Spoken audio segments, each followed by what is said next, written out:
Hi, hello, வணக்கம். Welcome to everyone. Welcome to SI Tamil.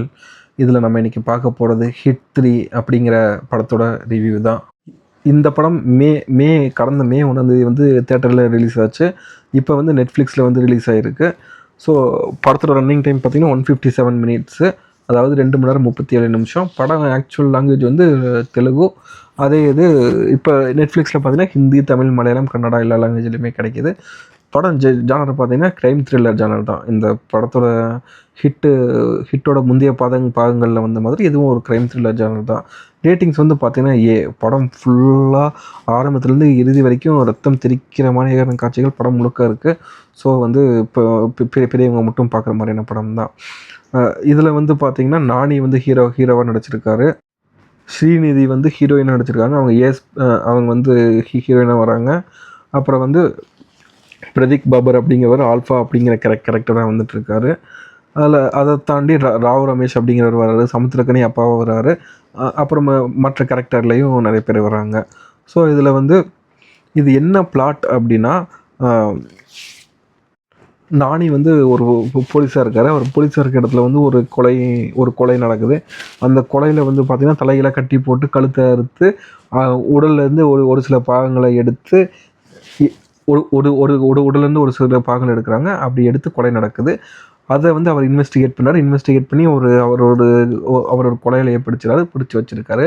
அது அவர் பார்த்துட்ருக்கப்ப அதுக்கு அடுத்த நாளே அவர் பிடிச்சி வச்சுருக்கப்பே பார்த்தீங்கன்னா பீகாரில் அதே மாதிரி ஒரு கொலை நடக்குது. அதை வச்சு அங்கே போய் பார்த்தோம்னா அங்கே கொலை பண்ணது வந்து வேற ஆள். பட் ஆனால் அதே பேட்டர்னில் கொலை பண்ணியிருக்காரு.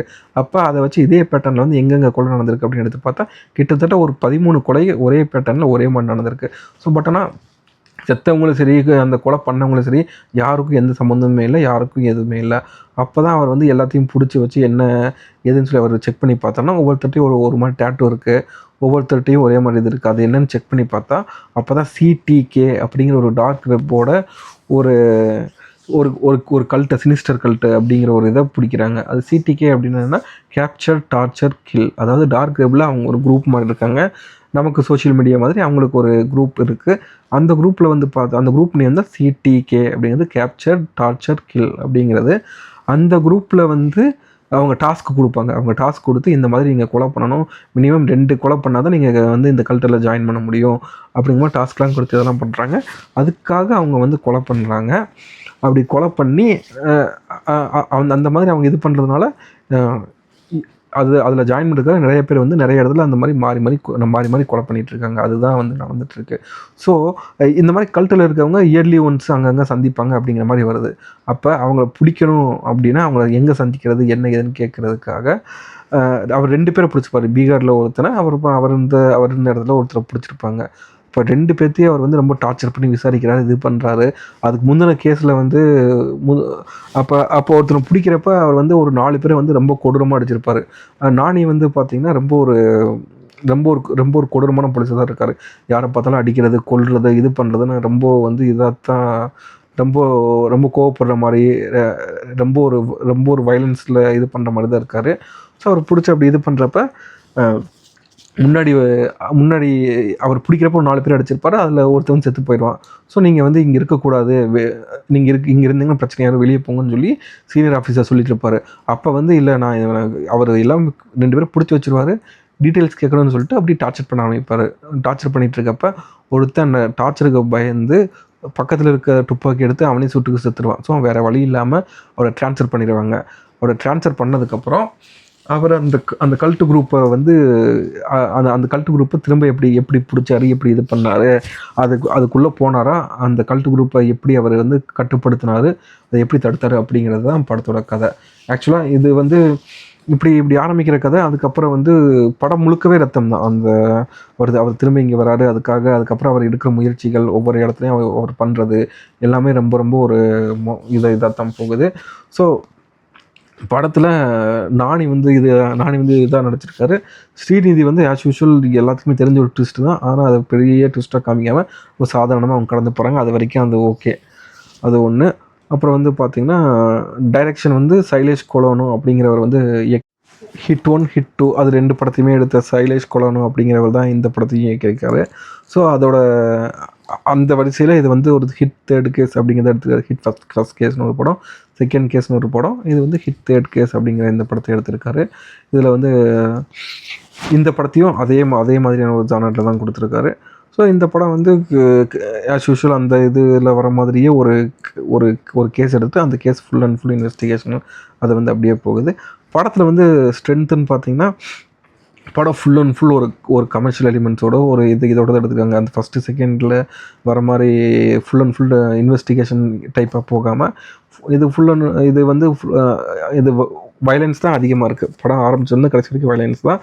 அதை காமிச்சு இந்த தெலுங்கு ஆடியன்ஸுக்கு பிடிக்கிற மாதிரி அந்த நிறைய இடங்கள் நாணிக்கு ஏற்ற மாதிரி ஒரு கூஸ்பம்ஸ் காட்சிகள் நிறைய இடத்துல இருக்குது. அவர் போடுற அந்த ஆக்ஷன் சீக்வன்ஸ் எல்லாமே அல்டிமேட்டாக இருக்குது, எல்லாமே சூப்பராக இருக்குது. அந்த இடங்கள் அந்த ஒவ்வொரு கூஸ்பம்ஸ் வர சீன், ஹீரோயிக் மூமெண்ட்ஸு அது நிறைய இருக்குது. படம் ஃபுல்லாகவே அங்கங்கே நிறையா இருக்குது.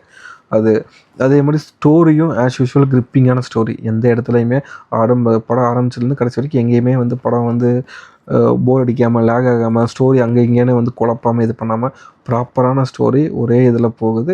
அது கரெக்டாக எங்கேஜிங்காக கொண்டு போயிருந்தாங்க. அதே மாதிரி சினிமாட்டோகிராஃபி, அதே பேக்ரவுண்ட் ஸ்கோரு எல்லாமே வந்து ப்ராப்பராக பண்ணியிருந்தாங்க. டெக்னிக்கலாகவும் படம் வந்து நல்லா தான் இருந்தது.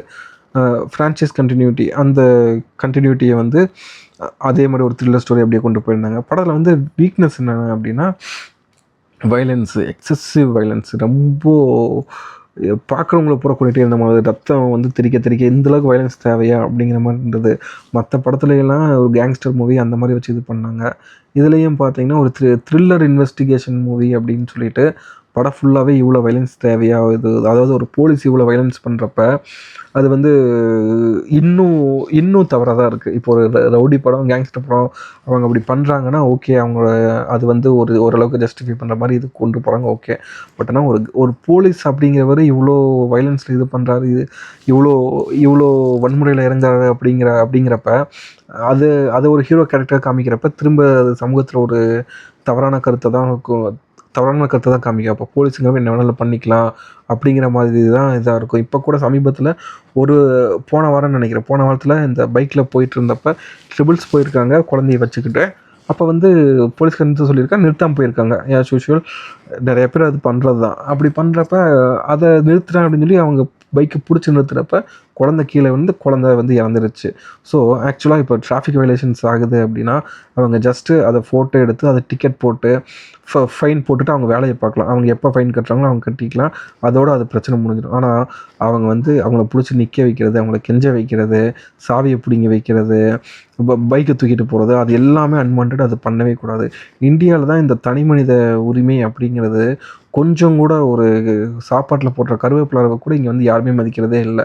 அந்தளவுக்கு ரொம்ப மோசமாக இருக்காங்க. வந்து வெளிநாட்டிலலாம் பார்த்திங்கன்னா ஒரு கிரிமினலுக்குனே அந்த தனி மனித உரிமைங்கிறது இருக்கும். அதை பேஸ் பண்ணி அதை இது பண்ணி தான் பண்ணுவாங்க. அவன் கண்ணுக்கு முன்னாடி கொலை பண்ணால் கூட அவனை அரெஸ்ட் பண்ணுறதுக்கு முன்னாடி அவனை போய் இது பண்ணி உங்களுக்கு ரைட்ஸ் இருக்குது, நீங்கள் வந்து நீங்கள் அமைதியாக இருக்கலாம், நீங்கள் இப்போ எது பேசினாலுமே கோர்ட்டில் அது வந்து நாங்கள் யூஸ் பண்ணுவோம் அப்படிங்கிற மாதிரி எல்லாம் சொல்லி இது பண்ணி அப்படி தான் அவங்க அரெஸ்ட் பண்ணுவாங்க. பட் ஆனால் இங்கே ஒருத்தர் வந்து ஸ்பீடாக போயிட்டாங்கிறதுக்காகவோ ஹெல்மெட் போடல அப்படிங்கிறதுக்காகவோ இல்லை வந்து அவன்கிட்ட எல்லாமே ப்ராப்பராக இருக்கும், கரெக்டாக ஹெல்மெட் போட்டு வந்திருப்பான், உண்மையில் போயிருக்க மாட்டான், ஸ்ட்ரெயிட்டாக தான் வந்திருப்பான், ஸ்பீட் லிமிட்டில் வந்திருப்பான். ஆனால் சும்மா நிறுத்தி செக் பண்ணுறதுக்காக நிறுத்தினவனை கூட அவ்வளோ கேவலமாக ட்ரீட் பண்ணி அவ்வளோ மோசமாக ட்ரீட் பண்ணி தான் பண்ணுவாங்க. அந்த மாதிரி கொஞ்சம் கூட இங்கே வந்து போலீஸுக்கு வந்து அந்த பொதுமக்கள் பயப்படுறது வந்து ஒரு போதை மாதிரி ஆயிடுச்சு. அந்த போதையினால் அவங்க வந்து திரும்ப அதை பண்ணிகிட்டே இருக்காங்க. அப்படி தான் இங்கே சமூகத்தில் திரும்ப அது நடந்துகிட்டே இருக்குது. ஒவ்வொரு என்கவுண்டர் நடக்கிறப்பையும் ஒவ்வொரு இது நடக்கிறப்பையும் அந்த போலீஸ் வயலன்ஸை வந்து நம்ம ஜஸ்டிஃபை பண்ணவும் கூடாது, க்ளோரிஃபை பண்ணவும் கூடாது. அது பண்ணுறது நம்ம சமூகத்தில் இருக்கிறது, நம்ம சமூகத்தில் இருக்க நமக்கு தான் அது வந்து பிரச்சனையாக வந்து முடியும். ஸோ அப்படி இருக்க பட்சத்தில் ஒரு போலீஸ் கேரக்டர் வந்து இவ்வளோ வயலன்ஸ் பண்ணுது, இவ்வளோ இது பண்ணுது அப்படிங்கிறத வந்து ஏற்றுக்கவே முடியல. இன்னொன்று, இப்படி ஒரு கல்ட்டு ஃபார்ம் பண்ணுறாங்க, ஒரு குரூப்பு ஃபார்ம் பண்ணுறாங்க, அவன் வந்து ஒரு கிறுக்கன் ஏதோ வந்து இந்த மாதிரி ரூல்ஸ்லாம் போடுறான், அதை வந்து போய் ஃபாலோ பண்ணுறாங்க அப்படின்னா அவங்க எல்லாத்தையுமே விக்டிமாக தான் பார்க்கணும். அவங்க கொலை பண்ணியிருக்காங்க, அவங்க கொலைகாரங்க தான், அதெல்லாமே அக்செப்ட் பண்ணிக்கலாம். பட் ஆனால் அதை பார்த்து அந்த இது அவங்க வந்து அந்த மாதிரி டார்க் வெப்புக்கு வர்றதுக்கோ இல்லை இதுக்கோ வந்து பல காரணங்கள் இருக்கலாம். டிப்ரெஷனில் இருக்கவங்க கூட போவான், இல்லை வந்து ஏதாவது புதுசாக ட்ரை பண்ணி பார்க்கணும்னு நினைக்கிறவன் போவான். அந்த மாதிரி வந்து பல காரணங்களுக்காக உள்ளே போகிறவன் இதை பார்த்து சரி நம்ம ட்ரை பண்ணலாமே அப்படின்னு சொல்லி உள்ளே போனவங்களும் இருக்காங்க. ஸோ அவங்கள வந்து நம்ம ஒரு விக்டிம் மனநிலைமையில தான் அவங்கள வந்து அணுகணும். அவங்க வந்து கொலை பண்ணியிருக்காங்க, ஓகே, அவங்க கொலை பண்ணிட்டாங்க, ஓகே, அவங்கள நீங்கள் வந்து தண்டிக்கிறீங்க அப்படின்னு சொல்லி நீங்கள் வரிசையாக தலையை சீவி கொண்டு போட்டே போகிறீங்க. அப்போ புதுசாக ஒருத்த வந்து வெப்சைட்டை பார்க்குறான். அப்போ அவன் வெப்சைட்டை பார்க்குற வரைக்கும், அவன் அந்த கொலையை பண்ணுற வரைக்கும் அவன் வந்து கிரிமினல் கிடையாது. அவன் இன்னும் எந்த தப்பையும் அவன் வந்து செய்யலை. ஸோ அப்போ வந்து அவனை காக்க வேண்டிய கடமை இந்த சமூகத்துக்கும் இந்த சட்டத்துக்கும் இருக்குது. அப்போ நீங்கள் வந்து அவனை பாதுகாக்காமல் விட்டுடுறீங்க. இப்படி ஒரு கல்ட் அமைப்பு ஃபார்ம் பண்ணி அது ரன் பண்ணுற வரைக்கும் இந்த சட்டமும் இந்த அமைப்பும் நீங்கள் கண்டுக்காமல் விட்டதுனால தான் இவ்வளோ பேர் அவங்க பின்னாடி வந்திருக்காங்க. அப்போ இவங்களுக்கு என்ன மாற்று, அவங்க அதுக்கு என்ன சொல்யூஷன் சொல்லாமல் கண்ணில் சிக்கிறவனை பூரா நீங்கள் கொண்டு போட்டே வந்தீங்கன்னா எவ்வளோ பேரை தான் கொல்ல முடியும்? இப்போ நீங்கள் திரும்ப பார்த்தீங்கன்னா இதே மாதிரி பல அமைப்புகள் வரும், பல இது வரும். அப்போ வந்து ஒவ்வொரு அமைப்பில் வரவனை பூரா நீங்கள் கொண்டுட்டே இருந்தீங்கன்னா அது ஆக்சுவலாக தீர்வே கிடையாது. அதை வந்து ஒரு சமூக பொறுப்புணர்வே இல்லாமல் இதை வந்து அப்ரோச் பண்ண மாதிரி தான் இருக்குது. இந்த மாதிரி வருது அப்படின்னா அது என்ன ஏதுன்னு பார்த்து அதுக்கான சொல்யூஷனை நீங்கள் அட்லீஸ்ட் அந்த பாயிண்ட்டையாவது டச் பண்ணியிருக்கலாம். நீங்கள் ஒரு கமர்ஷியல் படம் எடுக்கிறீங்க, நீங்கள் வந்து இது வந்து கொலை பண்ணுறது அதெல்லாம் உங்களுக்கு பிடிச்சிருக்கு, அதை நீங்கள் க்ளோரிஃபை பண்ணி காமிக்கிறீங்க, இந்த ரத்தம் திரிக்க ஒரு ஆக்ஷன் படம் காமிக்கணும், அதெல்லாம் ஓகே, அதெல்லாம் புரிஞ்சுக்கலாம். பட் ஆனால் ஒரு சமூக பொறுப்புணர்வோடு நீங்கள் அந்த பாயிண்ட்டையாவது டச் பண்ணியிருக்கலாம். இந்த மாதிரி வராங்க, யார் வேணாலும் இப்படி வர வாய்ப்பு இருக்குது, இந்த மாதிரி போகாதீங்க அப்படிங்கிற மாதிரி சொல்கிறது மாதிரியோ, இல்லை வேறு ஏதாவது இது மாதிரியோ, இல்லை அந்த அமைப்பு தான் தப்பு, வந்தவங்க எல்லாருமே இது இல்லை, இந்த மாதிரி வந்து இந்த மாதிரி மனப்பிறழ்வாகி வர்றதுக்கும் நிறையா வாய்ப்பு இருக்குது. இப்போ எல்லாருமே பார்த்திங்கன்னா எல்லாருக்குள்ளேயுமே ஒரு மிருக குணம் இருக்கும், எல்லாருக்குள்ளேயுமே ஒரு சைக்கோபாத்தான அந்த மாதிரி ஒரு இது இருக்கும். அதை வந்து தட்டி எழுப்புற மாதிரி சுற்றி எங்கேயாவது நடந்துச்சுன்னா அப்போ தான் வந்து அந்த சந்தர்ப்பம் சூழ்நிலை தான் அவனை மேக்ஸிமம் வந்து கிரிமினல் ஆக்குது.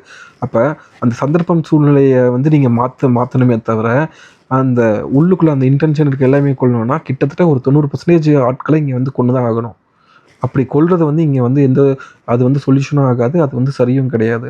ஸோ அது அப்படி இல்லாமல் அவன் எதுக்காக அப்படி போனான், அதுக்கு என்ன ரீசன், அதோட ஆர்ஜின் என்ன, அது நடக்காமல் இருக்கிறதுக்கு என்ன பண்ணலாம் அப்படின்னு பார்த்து அதை பற்றி கொஞ்சம் எடுத்துக்கலாம். தீரன் அதிகாரம் 1 படத்துலையும் இதான் பண்ணியிருப்பாங்க. கிட்டத்தட்ட அதே தான் இதுன்னு சொல்ல வரல. பட் ஆனால் அதில் வந்து என்ன சமூக பொறுப்புணர்வு இல்லாமல் என்ன பண்ணியிருப்பாங்க அப்படின்னா அது கொஞ்சம் என்ன பெட்டராக பண்ணியிருக்கலாம் அப்படின்னா ஹிந்திக்காரங்க அப்படிங்கிறத அவங்க அப்படியே சிம்பிளாக சொல்லியிருப்பாங்க. ஏன்னா அந்த டைம்லேயும் சரி இப்போவும் சரி ஹிந்திக்காரங்கனாலே இங்கே வந்து ஒரு 2ஆம் தர குடிமக்களாக அவங்க இதே நாட்டை சேர்ந்தவங்க தான், பொழப்பை தேடி இங்கே வந்திருக்காங்க, அவங்க நம்ம கூடயே இருக்கவங்க தான். பட் ஆனால் அவங்கள 2ஆம் தர குடிமக்களாக தான் பார்க்குறோம்.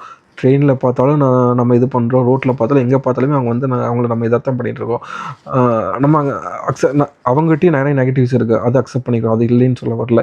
ட்ரெயினில் அவங்க வந்து புக் பண்ணாமையே ஏறி உட்கார்றது, அப்புறம் வந்து எங்கே போனாலும் கும்பலாக இருந்துட்டு பிரச்சனை பண்ணுறதுன்னு இருக்குது. பட் இருந்தாலுமே யாராக இருந்தாலும் இங்கே வாழ்கிறதுக்கான உரிமை இருக்குது. அந்த உரிமையை வந்து நம்ம யாருமே மறுக்க முடியாது, மறுக்கவும் கூடாது. அப்படி இருக்க பட்சத்தில் இவங்க அப்படின்ட்டு தீரன் அதிகாரம் டக்குன்னு அப்படி காமிச்சது அது ஒரு நரேஷன் செட் பண்ண மாதிரி தான் இருந்தது. அதில் வந்து அது எப்படி நம்ம அந்த டைமில் அதை பற்றி பேசணுமோ அதே மாதிரி இந்த படத்தில் அது ஒரு படமாக பார்க்குறதுக்கும் ஒரு ஆக்ஷன் மூவி பிடிச்சவங்க அப்படிங்கிற அந்த ஆக்ஷன் சீக்வன்ஸ்லாம் பிடிக்கும் அப்படின்னா அது ஒரு சூப்பராக இருந்துச்சு. அன்பிலீவபிள் மேக்கிங் தான் அந்த கிளைமேக்ஸ். அந்த ஒரு 30 மினிட்ஸ் கண்டினியூஸாக இது பண்ணிகிட்டே இருந்தது எல்லாமே. எனக்கும் ஆக்ஷன் படம்லாம் பிடிக்கும். ஜான்விக்லேருந்து அந்த மாதிரி படங்கள்லாம் நான் அதிகமாக பார்ப்பேன், பிடிக்கும். பட் ஆனால் அந்த கோர் விஷயம் அங்கே என்ன அவங்க பண்ணணுமோ அதை அவங்க டச் பண்ணாத மாதிரியே தான் இருந்தது. அதே மாதிரி இன்னொன்று, இந்த ஃபஸ்ட்டு 2 படங்களுமே அந்தளவுக்கு படத்தில் வந்து என்ன அதிகமாக இருக்கும் அப்படின்னா இன்வெஸ்டிகேஷன் தான் அவ்வளோ அதிகமாக இருக்கும். அவங்க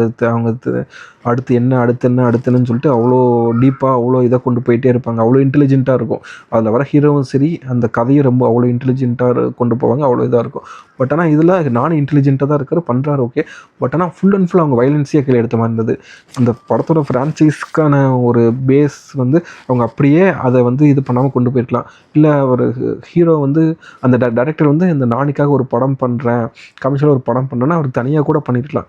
இந்த ஃப்ரான்ச்சைஸ்க்கான வெயிட், இந்த ஃப்ரான்ச்சைஸ்க்கான ஒரு பேர் ஒரு இதை வந்து இந்த படத்தில் அப்படியே அப்படியே மாற்றின மாதிரி ஆகிப்போச்சு. இப்போ அடுத்த படத்தில் அவங்க என்ன பண்ண போகிறாங்கன்னு தெரியல. அடுத்த படத்தில் கார்த்தியை கிளைமேக்ஸில் காமிச்சு 4th கேஸ் அப்படின்னு சொல்லி முடிச்சிருக்காங்க.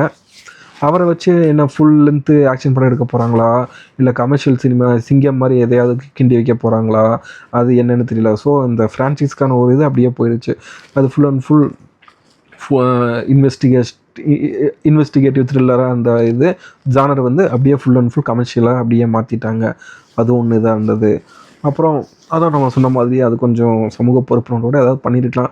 அப்போ உள்ளே வரவங்க எல்லாரையுமே நான் கொண்டு போடுவேன் அப்படிங்கிறது எல்லாத்தையும் கொல்றது வந்து எந்த இதுலேயும் தீர்வாகாது. அதே மாதிரி இன்டர்வல் சீனில் உள்ள கத்தி குத்துறதை விட அதை எடுக்கிறப்ப தான் டேமேஜ் அதிகமாகும் அப்படின்னு சொல்லிட்டு அப்போ குத்துனது கத்தியை எடுக்க விடாமல் சண்டை போட்டிருப்பார். அப்போ டக்குன்னு எடுத்த உடனே அவர் வந்து மயக்கம் போடுற மாதிரி அந்தளவுக்கு கொஞ்சம் ஒரு உண்மைக்கு நெருக்கமாக காமிச்சிருப்பாங்க. பரவாயில்லடா, ஃபைட் சீக்வன்ஸ்லாம் கொஞ்சம் நல்லா இதாக தான் பண்ணுறாங்க, ஓரளவுக்கு பரவாயில்ல அப்படின்னு நம்ம யோசித்தோம்னா கிளைமேக்ஸில் வந்து பார்த்தீங்கன்னா எந்த இடத்துலையுமே கொஞ்சம் கூட லாஜிக்கே இருக்காது. அப்போ வந்து என்னடா பண்ணுறீங்க, என்னடா இதுங்கிற மாதிரி கொஞ்சம் கூட இல்லாமல் லாஜிக்கே இல்லாமல் தான் அந்த இது ஃபுல்லாகவே போகும். ஸோ அந்த மாதிரி சில விஷயங்கள் இல்லை லாஜிக்கல் ஒரு கமர்ஷியல் படத்தில் லாஜிக் இல்லாமல் எடுக்க முடியும், அதை அக்செப்ட் பண்ணிக்கிறோம். பட் ஆனால் இன்டர்வல் அப்படி காமிச்சோன்னா நான் கொஞ்சம் எக்ஸ்பெக்ட் பண்ணேன், ஓகே படம் ஃபுல்லாகவே கொஞ்சம் லாஜிக்காக இதாக கொண்டு போயிருப்பாங்க போல் அப்படின்னு. அது சுத்தமாக இல்லை, அது அதோடையே போயிடுச்சு. அதே மாதிரி ஹீரோயின் வந்து பெருசாக எதுவுமே இல்லை, நானி மட்டும்தான் உள்ளே போகிறாரு, அவர் மட்டும்தான் எல்லாமே பண்ணுறாரு. படத்தில் மற்ற போலீஸ்லாம் எதுக்கு இருக்காங்கன்னு தெரில, பெருசாக எதுவுமே இல்லை. அந்த 2 கேரக்டர் வரும், ஹீரோயின் கேரக்டர் அப்புறம் இன்னொரு கேரக்டர் வரும். அவங்க 2 கேரக்டருமே பெருசாக எதுவுமே பண்ணல, அவங்களுக்குன்னு ஸ்கோப் படத்தில் எதுவுமே இல்லை. படத்தில் ஃபுல் அண்ட் ஃபுல் நானி அவர் மட்டும்தான் படம் ஃபுல்லாகவே இருக்கார். செம்ம ஸ்டைலாக இருக்கார், சூப்பராக பண்ணியிருக்காரு எல்லாமே. அவர் பார்க்கவும் ஸ்டைலாக இருக்கார், எல்லாமே சூப்பராக பண்ணியிருக்காரு, நல்லா நடிச்சிருக்காரு. அவர் வந்து படம் ஃபுல்லாகவே அவர் தான் தாங்கியிருக்காரு.